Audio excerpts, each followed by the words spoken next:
Domestic violence में और काफी कैटेगरीज हैं, ठीक सही। है। और अगर आपके साथ इन कैटेगरीज में से कोई भी चीज हो रही है ना, तो आप याद रखें कि वो डोमेस्टिक वायलेंस के अंदर ही आएगा फिर, ठीक है। ठीक है। अब कैटेगरीज क्या क्या हैं? सबसे पहला तो हम सबको पता है कि आपका फिजिकल वायलेंस यानी कि जिस्मानी तशद्दुद हो गया, कि आप किसी भी शख्स को फिजिकल हार्म पहुंचा रहे हैं, ये हो गया फिजिकल वायलेंस।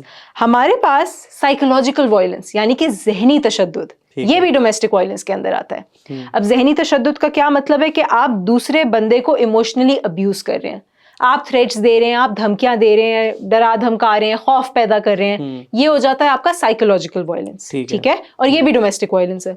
ओके। फिर एक और कैटेगरी आती है हमारे पास सेक्सुअल वायलेंस, जो कि हो गया आपका जिनसी तशद्दुद, ठीक है। ठीक है। आप एक शख्स की कंसेंट के बगैर सेक्सुअल एडवांसमेंट्स ले रहे हैं।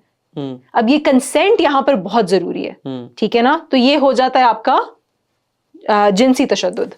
इसमें अगर मियाँ बीवी हैं तो क्या उसमें भी क्या कंसेंट इंपॉर्टेंट है? बहुत इंपॉर्टेंट है कंसेंट, क्योंकि हमारे तो लोग इन चीजों को आमतौर पर कहते हैं नहीं, ये तो इस पे तो कोई कंसेंट की जरूरत वो लोगों में अवेयरनेस नहीं है उस चीज की, लेकिन कंसेंट ही वो लाइन है जो एक लॉफुल एक्ट को अनलॉफुल बना देती है, ठीक है। तो कंसेंट बहुत जरूरी है, फाउंडेशन है।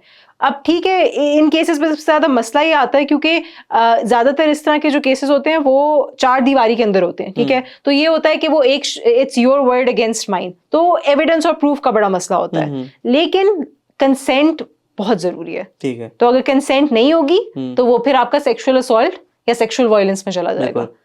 बिल्कुल। फिर हमारे पास आती है चौथी कैटेगरी, जो कि है इकोनॉमिक वायलेंस यानी कि माली तशद्दुद।